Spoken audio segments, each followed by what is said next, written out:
Madam President, Excellencies, the Russian ambassador predicted that this debate will consist of, quote, hackneyed statements dictated by Brussels. It's a lie. I assure you that what you're about to hear, I wrote myself. The Russian ambassador claims that Russia does not bomb civilian targets. That's a second lie. 2 weeks ago, I visited the Ukrainian city of Lviv, where a townhouse was hit with a Russian caliber missile. This is the result. A man saw his wife and 3 daughters taken out of the rubble, dead. All of them were civilians. All of them lived far away from the front line, and all of them were killed. The Russian ambassador has talked about children's graveyard in Gaza, which is indeed a tragic situation. Well, Ukrainian children are targeted not only with bombs.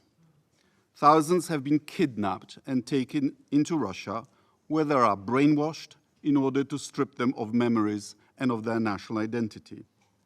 Russia claims that these children are orphans, left alone in a war zone. Another lie. Many of them were separated from their parents, either by accident during attacks or deliberately by the aggressor's army.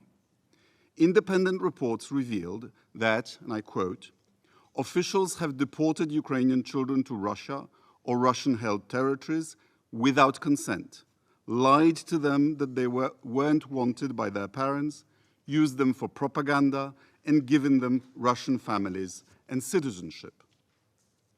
Special camps offered the abducted children Russian patriotic education, and a hotline was established to pair the minors with potential foster families, in inverted commas, luring the latter with money.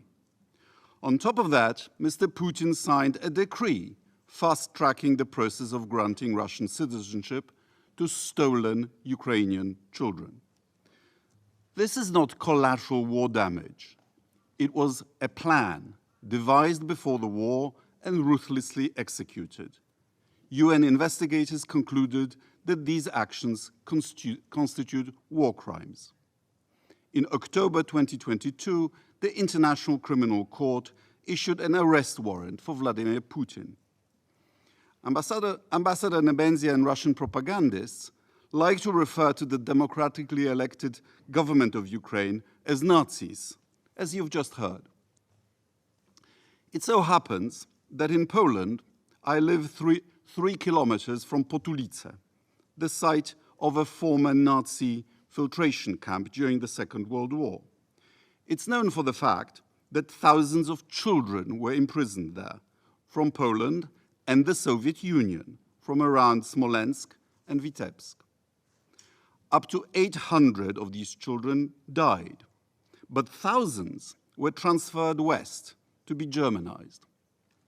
Blonde, blue-eyed, Aryan children deemed to be racially suitable. I therefore have a few questions to the Russian ambassador and his superiors.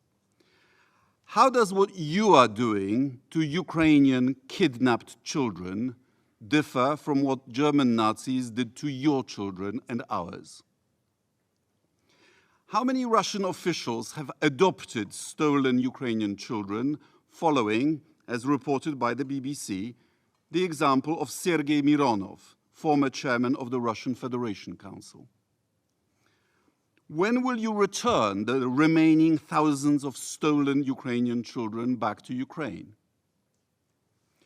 Do you know that stealing in other countries' children is tantamount to genocide, as recently reaffirmed by the Parliamentary Assembly of the Council of Europe? Do you remember that diplomats and propagandists of a genocidal regime are also criminals, as Soviet prosecutors argued at Nuremberg with reference to Ribbentrop and Streicher? Permanent members of the UN Security Council are supposed to be guardians of peace and not to fight their wars with other people's children. This is Russia's shame that will not be forgiven or forgotten. And by the way, since Ambassador Nebenzia denies the reality of Soviet Nazi collaboration in the invasion of Poland in 1939, here are pictures of their joint parade. I'm sure you recognize the Soviet uniforms. Thank you very much. I thank His Excellency Mr. Sikorski for his statement.